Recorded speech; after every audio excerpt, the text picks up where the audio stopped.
Et mon invité ce soir, c'est Louis Alliot. Bonsoir. Bonsoir. Député Front National des Pyrénées-Orientales. La loi travail est entrée aujourd'hui dans le vif du sujet avec les débats à l'Assemblée. Les syndicats sont à nouveau reçus par la ministre du Travail. Est-ce que vous allez batailler contre cette loi de travail de la même façon que la France Insoumise de Jean-Luc Mélenchon, avec la même énergie? Écoutez, on va batailler avec la même énergie aussi, mais pas peut-être pour les mêmes raisons et avec les mêmes moyens, puisqu'ils ont un groupe. À l'Assemblée nationale, nous n'en avons pas.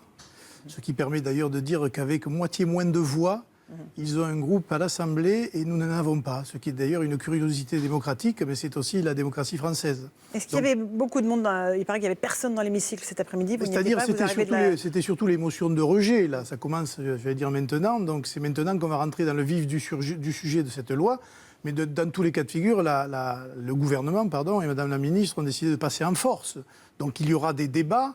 Il y aura des effets de tribune, mais il n'y aura pas, j'allais dire, d'effets concrets sur le domaine de la politique elle-même, puisque dans tous les cas de figure, par ordonnance, ils feront ce qu'ils veulent. Donc vous n'allez rien tenter? On va tenter de dire pourquoi nous nous opposons à un certain nombre de mesures, pourquoi il ne fallait pas passer par les ordonnances, pourquoi il fallait plus de dialogue avec les Français et avec les entreprises, notamment les petites entreprises. Tout ça, on va le dire, mais c'est vrai que la méthode utilisée ressemble beaucoup d'ailleurs au 49.3 de M. Valls à l'époque, permet de faire des débats, mais finalement, sans la représentation nationale, ça va plus vite et c'est plus facile et plus agréable pour le gouvernement. Dans cette loi travail, chaque syndicat a une ligne rouge à revendiquer, à ne pas franchir, sur les indemnités de licenciement, l'importance donnée aux accords de branche. Quelle est la vôtre ? Sur quoi est-ce que vous, le Front National, vous ne lâchez pas? Nous, on fait la différence entre les grandes entreprises, sur lesquelles il faut mettre une pression. C'est pour ça que nous ne sommes pas pour les accords d'entreprise, et les petites entreprises. Parce que les grands groupes se permettent tout. Ils se permettent d'utiliser les travailleurs, les employés, d'une manière, j'allais dire, assez brutale, alors qu'ils devraient y faire attention, précisément, surtout en période de chômage, alors que les petites entreprises, commerces artisans, ont du mal, précisément, avec le Code du travail et les embauches, et c'est plutôt vers eux qu'il faut s'orienter pour leur faciliter la tâche, parce que ce sont eux qui créent les entreprises et pas les grands groupes qui, eux, dirigent d'une manière, encore une fois, très brutale dans le système de mondialisation économique dont on voit tous les jours les méfaits et la perversité. Pour être très concret, on va parler du compte pénibilité. Le gouvernement souhaite revoir 4 des 10 critères de ce compte-là, que le patronat a critiqué à l'époque.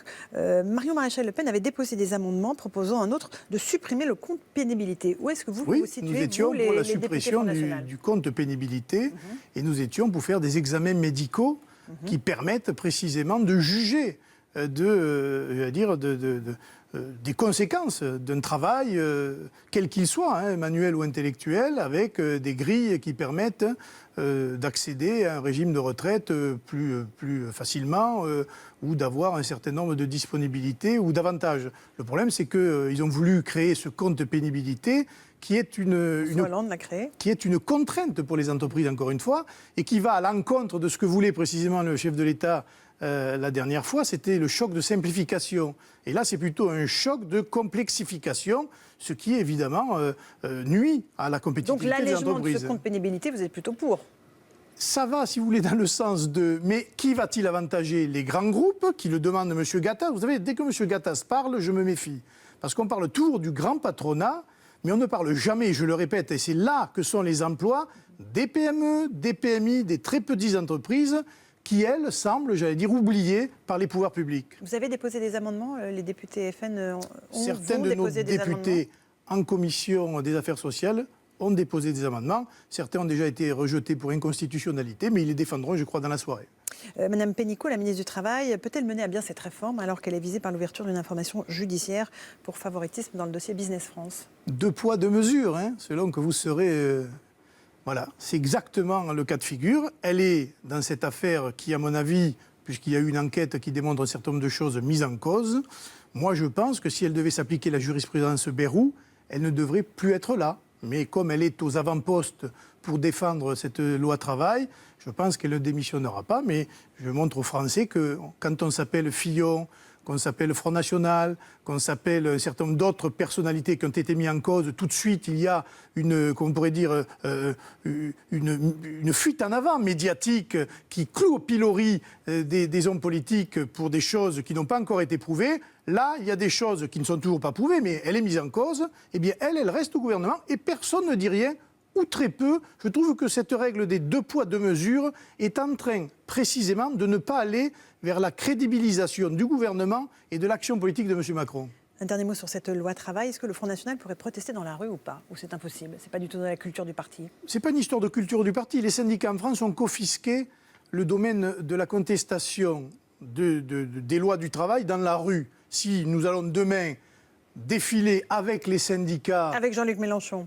Ou avec Jean-Luc Mélenchon dans la rue, vous verrez qu'il y aura des incidents parce que cette gauche et cette extrême gauche sont marqués du sceau du sectarisme politique. Tant qu'ils ne sortiront pas de ce schéma sectaire, eh bien nous en serons là. Mais je veux dire, le plus important, c'est ce que nous dirons au peuple, la manière dont nous allons faire passer notre message à nous, et puis c'est les électeurs qui décident, encore une fois. Les électeurs viennent d'élire un président de la République et une majorité à l'Assemblée nationale. Eh bien, ils ont le produit de ce qu'ils ont voté dans les urnes.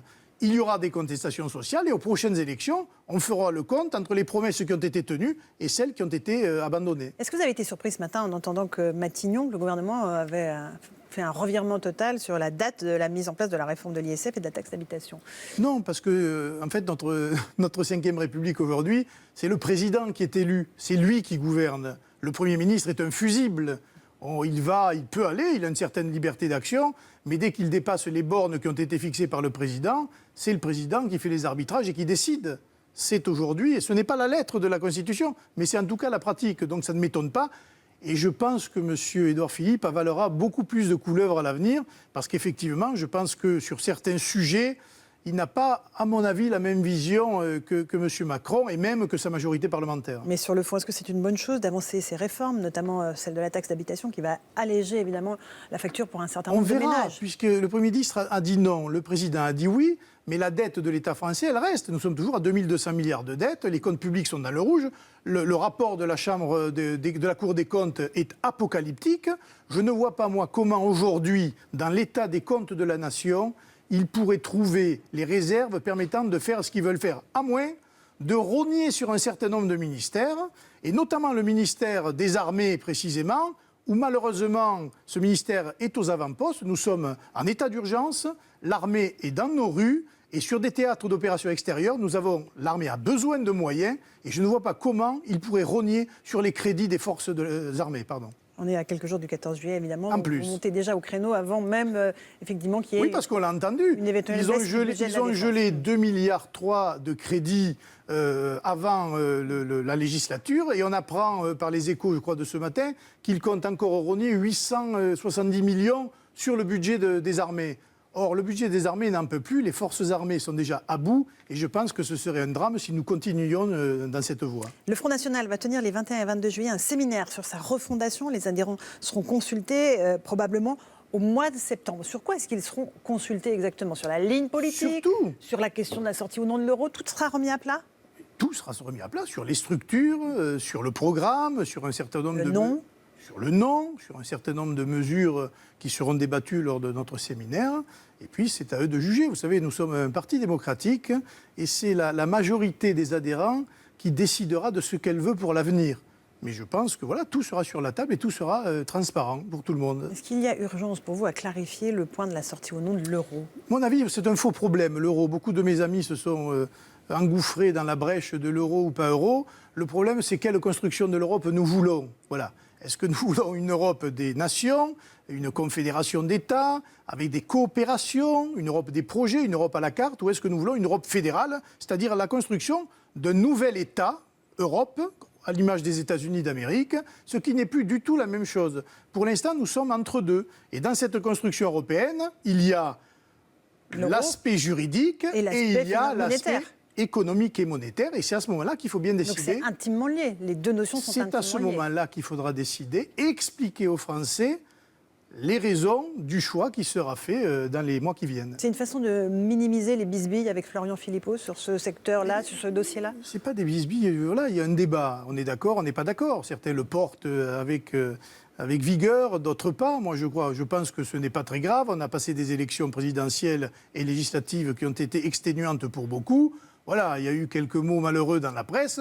Nous avons un séminaire dans 15 jours, les électeurs au mois de septembre, et j'espère, et j'en suis moi en tout cas persuadé, que ça ira dans le bon sens et que nous irons vers l'apaisement et que la solution sera trouvée assez facilement. Parce que sur le fond, depuis que je suis au Front National, ça fait déjà longtemps, on pense beaucoup la même chose. Donc je ne vois pas pourquoi, sur des questions comme ça, nous bataillerons inutilement.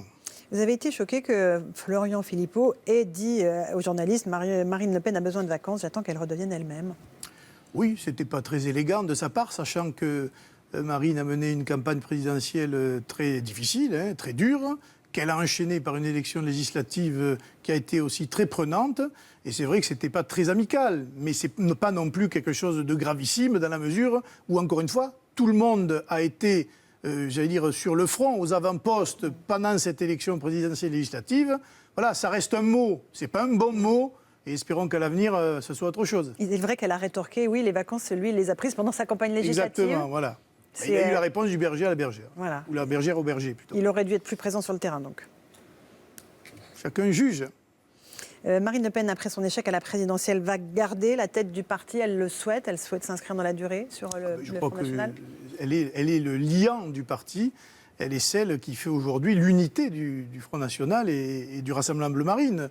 S'il n'y a plus Marine Le Pen, il n'y a plus d'autorité, il n'y a plus d'unité. Alors nous militons précisément pour retrouver l'unité et, l'autorité au sein de l'État français et de la France. Alors je vois mal comment on pourrait demander aux Français ce que nous serions incapables de nous imposer à nous-mêmes. Donc oui, je pense que, en tout cas, moi je militerai pour qu'elle continue à assumer sa responsabilité en tant que présidente du Front National. Le parti doit-il discuter avec une partie de la droite, comme Laurent Wauquiez, Nicolas Dupont-Aignan ou même Thierry Mariani? Alors pour tout vous dire, je ne crois pas moi aux discussions d'état-major.